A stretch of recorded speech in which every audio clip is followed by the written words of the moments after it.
Well, let me start, Ralph, because I think I was just honored and privileged to be with just legends in the business on stage. Ralph Acampora and I met, I think, my CNN days 25 years ago. And I've been following his advice and his work for that time frame. Being with some of his colleagues, Alan and Frank and Craig, really was very impressive. And I think some of the best moments was when the whole group was interacting. Because they've lived through this and have worked together for so many years and in different instances. So hearing them interact and hearing them actually talk about what they're seeing in the market is incredibly valuable, and that was my favorite part of it. Well, my favorite part is that actually having Maria, from her perspective, asking the questions. And now you asked as if we were in a media setting, and I like that because I'm concerned that technical analysis become too popular, and there are a lot of talking heads on television, and I question whether they really understand what they're saying technically. The one fellow that I totally admire is Bob Pisani. He knows what he's talking about. I will listen to Bob Pisani. He's a technician.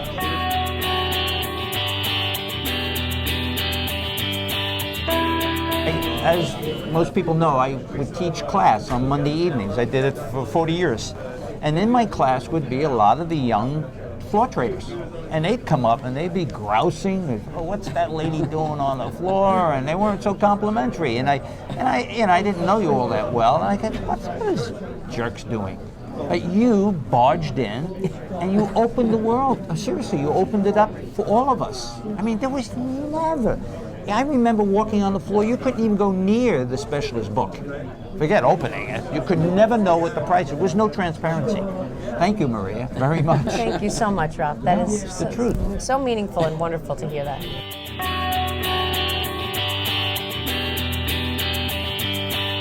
Well, it's unbelievable, obviously, to hear Ralph Acampora say such a compliment about me. So I am honored by that. When I first got down to the floor of the exchange, there was a fair amount of people who really did not want me there. And, I remember times when, they would yell at me and tell me to run along and, not get into their business. They had their prerogative to do so. You don't have to open up your business to a reporter just because she's in your face. They had their prerogative. The other side of the coin, though, is Dick Grasso, the then chairman of the New York Stock Exchange, wanted to demystify things and wanted me there and had given me the okay to be down there. Couple that with the fact that at the time there were 100 million Americans invested in this market.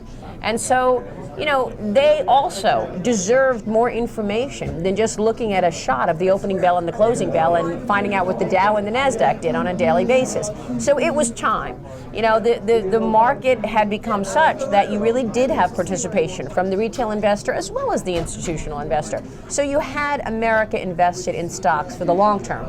And in some cases, many cases, they really didn't know what they were doing. They were using help in terms of finding out what was going on. And with all due respect, some of this stuff is very complicated, but a lot of it is not brain surgery. Okay, so with all due respect, I think that when a person recognizes that they do need to get their arms around their own financial future, then they quickly recognize, well, wait a minute, let me try to see what's going on here. And that's what has been a process over the last 20 years, and I'm privileged to say that I've had that front row seat in terms of being able to communicate that.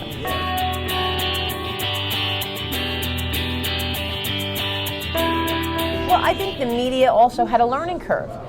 Today there are a lot of business reporters and many women too. So, but this has been a process. 20 years ago, when I first got down on the floor of the New York Stock Exchange, a lot of people did not want me there. And so I did have to have tough elbows and, tough skin. And I had to just swallow it. And that's it, because it's hard to change a mentality that is very much ingrained. And it was very much ingrained for 100 plus years. So, I think, the education process also had to be for the media. So reporters needed to do their work. Reporters like myself needed to go home and study and make sure that they actually understood what they were talking about. Because you cannot fool the audience. You can't fool a Ralph Acampora. You go on television, you write something in an article that makes no sense. He knows it. You've lost him. You've lost the public. They're not coming back. So I think over this 20-year period, there has been a process of not just the public, but the media as well, having been educated in terms of what matters and what drives markets? I have to add, Please.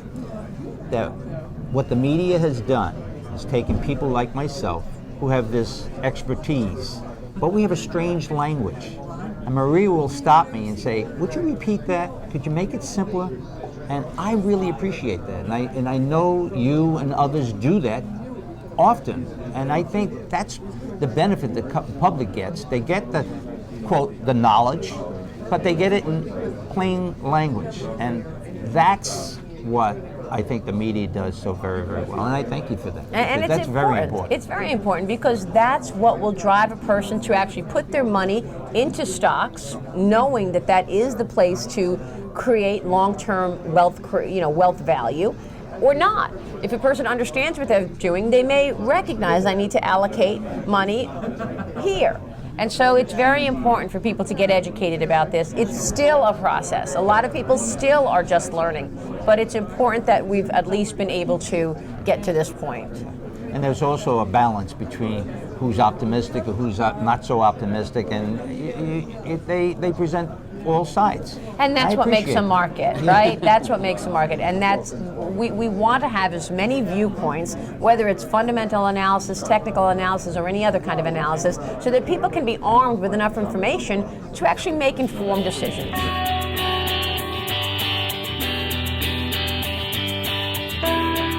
Well, let me give you an anecdote. I mean, we had so much demand from our viewers about options and about technical analysis that we started a show, Options Action.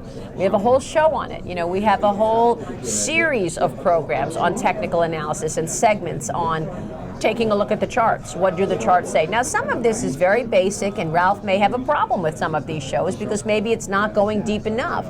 But at the same time, you have to see some positive in it because it is that furthering of education, peeling back the onion to ensure that people are looking at all sorts of sides of the story of investing today. Well, this fits in perfectly with our 40th anniversary, because last night at dinner we were talking about what was the world like in the 60s, 1960s. There was no room for technical analysis. It was being done, but I jokingly said, people said, well, technicians were at the back of the bus. Heck, we weren't even on the bus. Now, I watch a TV ad and the lady's raising a glass and she says, I love it when you're talking chart patterns. And I go, oh my gosh, we've arrived. Did you show that ad? Hilarious. Sure. I love it. I love it. Oh my God. So it scares me a little bit, but when I know Maria's out there trying to make sense out of this, I feel a little bit more comfortable, and I mean it. And I mean it the same way, right back at you, Ralph, because I look at the market and I say, wow, record high after record high, and then I speak to Ralph, and he brings me down a few pegs because he makes such sense. We're not seeing the kind of speculation. This long-term secular bull market, I understand it because he takes me back and explains it. Exactly what is Dow theory? Transportation is the companies that ship stuff, the industrials, the companies that make stuff. Again, it's not brain surgery, but you have to take the time to actually understand it and listen. And thank you for that, Ralph. Oh, you're welcome. That was a nice article, actually.